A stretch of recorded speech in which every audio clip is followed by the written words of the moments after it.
It was the spring of 1978, and a Broadway theater was pulsing with opening night energy. In the wings stood Madeline Kahn, a petite figure with a powerhouse voice who had fought like a warrior to get to this point. The stakes were high, the tensions even higher. When the curtain fell, director Hal Prince rushed backstage, eyes shining. "You finally gave me the performance I wanted," he gushed. Kahn's reply was cold and left everyone in earshot stunned, shortly after she was fired, only for her to have her life taken away far too soon. But there was far more to this story and the enigmatic funny girl than anyone ever expected. This is the story of a comic genius who made the world laugh while she quietly wrestled with demons of her own. Before we travel back in time to the Golden Age, let me know in the comments where you're reading from. Dim the lights, pour yourself a classic drink, and join us as we uncover Hollywood's best-kept secrets to understand the enigma of Madeline Kahn. One must first look away from the glittering marquees of old Hollywood stars and turn towards the gray, uncertain skies of Boston in 1942. The world was engulfed in the flames of the Second World War, a period defined by separation and anxiety. It was into this atmosphere of global instability that Madeline Gail Wolfson was born on September 29, 1942. She was the first child of a union that seemed doomed from its inception, a fragile contract between Bernard Wolfson, a garment manufacturer, and his teenage bride, Frida Ney Goldberg, who would later reinvent herself as Paula for the infant Madeline. The concept of father was a phantom from the start. Like millions of men of his generation, Bernard was swept away by the tide of war, leaving his young family behind. However, the tragedy of Madeline's childhood was not the war itself, but what happened when the guns fell silent, when Bernard returned from his army service. He did not return to rebuild a home. Instead, the marriage unraveled almost immediately. He left the family when Madeline was merely a toddler. This was the first rupture, a seismic shift that would shape the emotional contours of her entire life. The father figure became a void, an absence that perhaps sowed the seeds of the deep-seated insecurity that would plague the future star even at the height of her classic cinema fame. With the father gone, Madeline's universe was entirely eclipsed by the gravitational pull of her mother. Paula was not a traditional matriarch of the 1940s. She was just 17 years old when she gave birth, a child herself, thrust into a role she was ill-equipped to play. Madeline later described her mother as a bohemian in the good sense of the word, a searcher. Paula possessed a restless spirit that refused to be tethered to domestic drudgery. She drifted through a kaleidoscope of religious experiments and harbored grandiose dreams that far outstripped her reality. One of those burning ambitions was to become an actress in the late 1940s, driven by a hunger for fame that she would eventually project onto her daughter. Paula whisked little Madeline away from Boston to the unforgiving concrete jungle of New York City to chase the footlights. This move marked the beginning of a nomadic, unstable existence that stands as a stark, untold story behind the comedian's public smiles, while Paula struggled to scrape together a career on the stage. Madeline's early years became a blur of dislocation and profound longing. The most damaging blow to the young girl's psyche came when her mother's ambition required a sacrifice. With Paula often away at auditions or acting classes, she could not be the anchor her daughter needed. Consequently, at the tender age of 6, Madeline was sent away to a progressive boarding school in Pennsylvania called the Manumet School for 5 long years, during the most formative period of her childhood. Madeline lived separated from her mother. One can only imagine the internal world of a 6-year-old girl, exiled from the only parent she had left, surrounded by strangers in a strange land. It was here, in the quiet halls of Manumet, that the Hollywood tragedy of Madeline Kahn truly began. Not with a scandal, but with a silence, to survive the loneliness. Young Madeline began to emulate the distant figure of her mother. If acting was what took her mother away, perhaps acting was the only way to get her back. She turned to performance not just as a hobby, but as an emotional anchor. The precocious girl participated in school plays and stumbled upon a revelation that would define her destiny. She could summon laughter and applause. These reactions were powerful salves for a child who felt deeply uncertain of her place in the world. Every laugh she earned was a validation of her existence, a temporary fix for the abandonment she felt inside. By her teenage years, the exile ended. Madeline reunited with her mother in New York, attending public school in Queens. But the dynamic had shifted. The daughter was now forging a path that mirrored her mother's dreams, but with a discipline Paula lacked. In 1960, she graduated from Martin Van Buren High School and earned a drama scholarship to Hofstra University on Long Island. At Hofstra, Madeline approached acting with a scholarly, almost obsessive devotion. She was there to master every aspect of the craft. Interestingly, she majored in speech therapy, a pragmatic choice that revealed her inherent anxiety about the instability of show business. She wanted a safety net. This study gave her unusual insights into voice and diction, tools she would later weaponize for comedy. But her true passion lay in music, a gifted soprano. She took formal voice lessons and harbored serious ambitions of becoming an opera singer. Those who knew the shy, determined co-ed were often surprised to see her transformation on stage. In student reviews, the quiet girl would cut loose, showing a particular flair for zany comedy that contrasted sharply with her serious demeanor. By the time she graduated in 1964, Madeline Kahn had already tasted the vagabond life of a performer. The transition from student to professional was not glamorous. It was gritty, humid, and smelled of stale alcohol to earn pocket money. The aspiring opera diva worked as a singing waitress at a Bavarian restaurant. It was a scene straight out of a dark comedy. There she was, a petite young woman with a voice built for the great opera houses of Europe, belting out comic ditties while serving heavy steins of beer to rowdy patrons. One specific encounter at this restaurant became legendary, a perfect metaphor for her future career. A patron, likely intoxicated, demanded she sing Musetta's waltz from La Bohème, or an aria from Madame Butterfly on the spot. It was a daunting challenge for a waitress with her arms full of beer, accustomed to popular tunes rather than complex arias. But Madeline did not shrink. She met the challenge, frantically learning the aria and discovering, to her own astonishment, that she could hit those operatic heights even in the most absurd of circumstances. It was a glimpse of her future fear transformed into performance. She stood there, amidst the clatter of plates and the smell of sauerkraut, a comic genius in the making. She possessed the voice of an angel but was forced to use it in a beer hall. This duality, the high art trapped in a lowbrow setting, the serious artist forced to be the clown, would become the hallmark of her career. With her diploma in hand, she decided to give professional acting a try, despite the nagging self-doubts that whispered she wasn't good enough. She did not know it yet. But she was walking away from the safety of speech therapy and into the line of fire of old Hollywood stars, armed only with a voice that could shatter glass and a wit that could break hearts.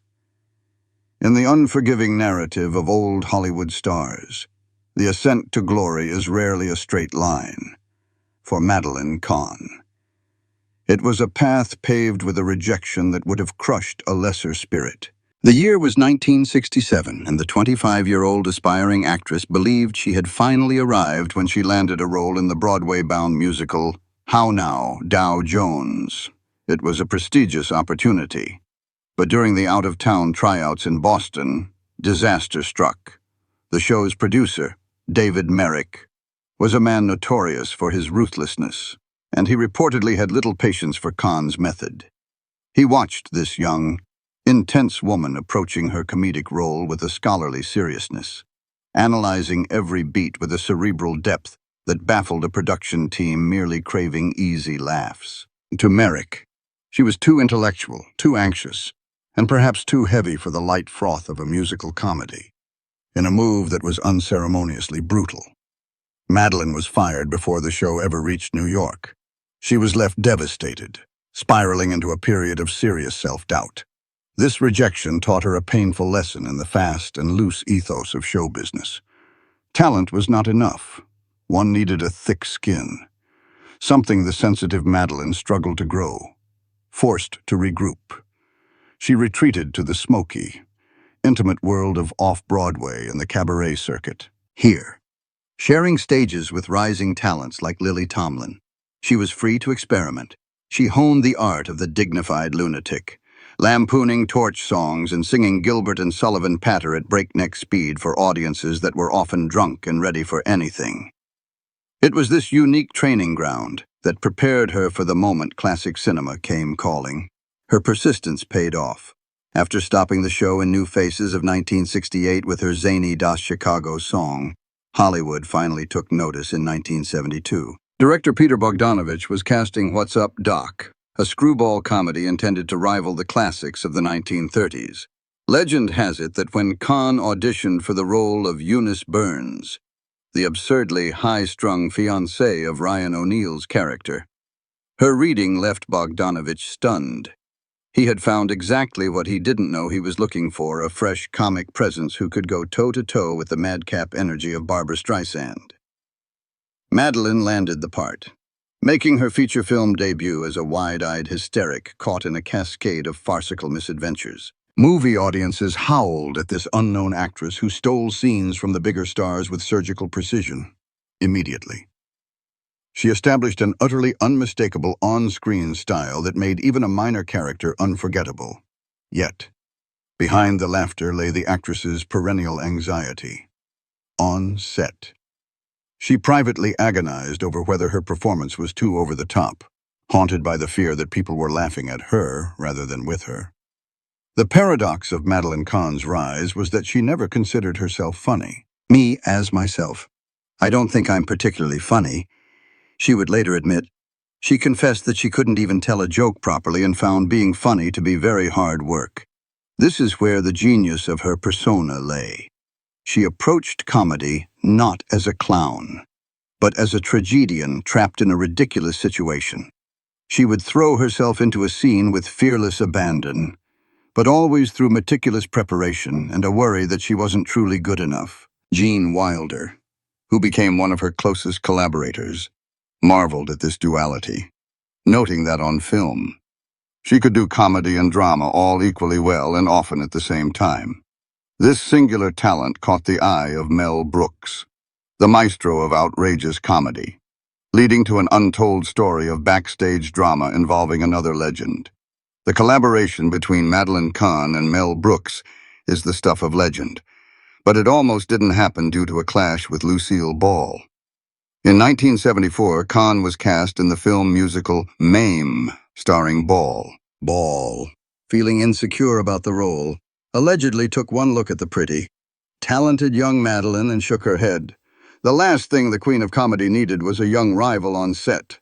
Madeline was abruptly fired from Mame, ostensibly over artistic differences, though rumors persisted that Ball orchestrated the dismissal to remove the competition. Freed from Mom, Madeline galloped straight into Mel Brooks's Blazing Saddles as Lily von Stoop, a spoof of Marlene Dietrich. She delivered a performance for the ages. Her song, I'm Tired, became iconic. Draped in sultry black lace, she turned a simple number into a masterclass of physical comedy, improvising subtle gestures that had the crew stifling laughter. Gene Wilder recalled hanging around the set just to watch her sing it over and over, telling Brooks that her performance alone was worth the price of admission. She followed this up with Young Frankenstein, 1974, playing the prim Elizabeth.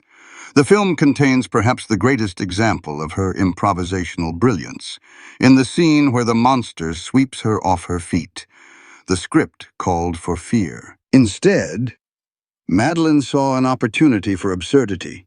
As the creature engages in a sexual encounter with her, she spontaneously begins to sing an operatic rendition of Ah, Sweet Mystery of Life at the moment of climax. It was not in the script. It was pure Madeline. using her operatic training to turn a grotesque moment into high art hilarity. Mel Brooks wisely kept it. And it remains one of the funniest moments in film history. By the mid-1970s, Madeline Kahn was a star and a two-time Oscar nominee. But the Hollywood tragedy that awaited her was slowly taking shape in the shadows. By 1978, Madeline Kahn stood at a perilous crossroads. She had successfully conquered Hollywood, becoming a beloved fixture of classic cinema through her collaborations with Mel Brooks. Yet, a restless ambition drew her back to the one place that had previously rejected her Broadway. She was determined to prove herself as a legitimate leading lady, chasing the approval of a medium her mother had idolized. The vehicle for this vindication was On the 20th Century, a lavish musical directed by the legendary Hal Prince. Kahn was cast as Lily Garland, a role that seemed destined for her unique blend of operatic training and comedic genius. However, the production quickly transformed from a dream into a psychological battlefield. The primary antagonist was the score itself. Composer Cy Coleman had written a part that was fiendishly difficult, stretching a soprano's vocal cords to their absolute limit. Madeline, a pragmatist who viewed her voice as a delicate instrument, realized that singing the score exactly as written 8 times a week would result in permanent damage. In an act of self-preservation, she began to make subtle adjustments during rehearsals, cautiously taking high notes down an octave to conserve her strength. To the rigid hierarchy of Broadway, this was not prudence. It was treason. While co-star Kevin Kline dismissed it as a minor issue, Coleman was furious at the deviation from his music. The creative team began to whisper that their Hollywood star was lazy or holding back. As previews wore on, the atmosphere backstage grew toxic. Kahn's performances fluctuated wildly. One night she would be electric, the next inexplicably subdued. Rumors began to circulate among the cast that she was on drugs, misinterpreting her erratic energy and physical pain for substance abuse. In reality, she was in near constant agony, her nerves fraying under the immense pressure to be perfect. The production turned predatory. The understudy, Judy Kaye, was used as a weapon against her. Leading man John Cullum warned Madeline, "Don't miss any more performances," a statement heavy with the threat of replacement. Madeline was trapped in a Hollywood tragedy unfolding on a New York stage, fighting a system that demanded she sacrifice her physical well-being for the sake of the show. To understand why a star of Kahn's magnitude felt so vulnerable, one must uncover a dark, untold story from her past. Her anxiety on the set of On the 20th Century was deeply rooted in a traumatic experience from 1970 when she starred in the musical 2x2 alongside comedy legend Danny Kaye. To the public, Kaye was a benevolent clown. To Madeline, he was a monster. Once Kaye grew bored with the production. He amused himself by tormenting his young co-star. He would ad-lib wildly to throw off her timing and even jumped into the orchestra pit to mock conduct while she tried to sing. But the abuse was not just professional. In a moment of narcissistic rage, when Madeline remarked that the show was an ensemble cast, Kaye grabbed her by the arm, dragged her out to the street, and pointed violently at the marquee, screaming, "This is not an ensemble cast." The darkness went deeper. Madeline later revealed that during her big solo number, she felt Kaye's hands grabbing her roughly again and again, his actions disguised by the costume and stage blocking. It was a sexual assault committed in plain sight, a humiliation she never forgave. This trauma explained her desperate ultimatum to Hal Prince years later, when Kaye's name was floated as a potential co-star for On the 20th Century. Madeline stated flatly, "Sign him, lose me." She was not being a diva. She was a survivor refusing to step back into the cage with her abuser. Away from the spotlight, Madeline's personal life offered no sanctuary from the drama. She was a woman who craved intimacy but found herself entangled in complex, painful relationships during the tumult of On the 20th Century. She sought solace in a backstage romance that had to be kept strictly in the shadows because the man was married. Madeline went to great lengths to hide this affair, leaving pages of her personal datebook blank to protect his identity. It was a passionate connection, one of the great loves of her life. Yet she was forced to love in silence, unable to claim him publicly. Her romantic life seemed destined for heartbreak. In 1980, she fell deeply in love with actor David Marshall Grant, only for him to later tearfully confess that he was gay, though she met his truth with compassion, and they remained friends. It reinforced a pattern of profound loneliness. She was surrounded by people, yet perpetually alone in her struggles. The tension of On the 20th Century reached its boiling point on opening night in 1978. This was the moment of judgment, by all accounts. Madeline Kahn rose to the occasion spectacularly. She delivered a tour de force performance, hitting every high note she had been saving and basking in a thunderous ovation. Director Hal Prince rushed to her dressing room, eyes shining, and exclaimed, "You finally gave me the performance I wanted." He believed the crisis was over. But Madeline, exhausted and her voice frayed to the limit, looked at him with a cold realism. "I hope you don't think that I can do that every night," she replied bluntly. It was a fatal miscalculation. She meant it as a plea for pacing. He took it as a resignation. The tenuous trust shattered. Within 2 months, Madeline was officially out of the show. The press was fed a cover story about damaged vocal cords, but insiders knew the truth: she had been fired for trying to protect herself. The tabloids ran headlines like "Train Wreck on the 20th Century," and whispers spread that she had cracked under pressure. She left the show feeling like a failure, her confidence pulverized. The industry had chewed her up and spit her out, teaching her a brutal lesson in the world of old Hollywood stars. Vulnerability was a liability, and perfection was the only acceptable currency. As the 1990s drew to a close, Madeline Kahn seemed to have finally found a fragile peace. Stepping away from the chaotic highs and lows of her earlier classic cinema years, she found steady work on television, playing the eccentric Pauline in the sitcom Cosby, a role that gave her late career prominence and financial stability. More importantly, for a woman who had spent decades guarding her heart, she had found genuine love with John Hansberry, a New York attorney who offered her the domestic tranquility she had always craved. But just as the script of her life seemed to settle into a happy ending, a devastating plot twist occurred. In September 1998, Madeline was diagnosed with ovarian cancer. True to her nature as a disciplined artist and a private soul, she chose silence. She did not seek pity from the press. Instead, she threw herself into her work with a stoic resolve. She continued performing on Cosby and even participated in a workshop for the musical Dear World in June 1999. There is a heartbreaking nobility in this image: the dying diva, gamely singing and acting, keeping her Hollywood tragedy a secret from the very audience she lived to entertain. By late 1999, the cancer's advance proved inexorable. Knowing that time was short, Madeline made one final, defiant decision to embrace life.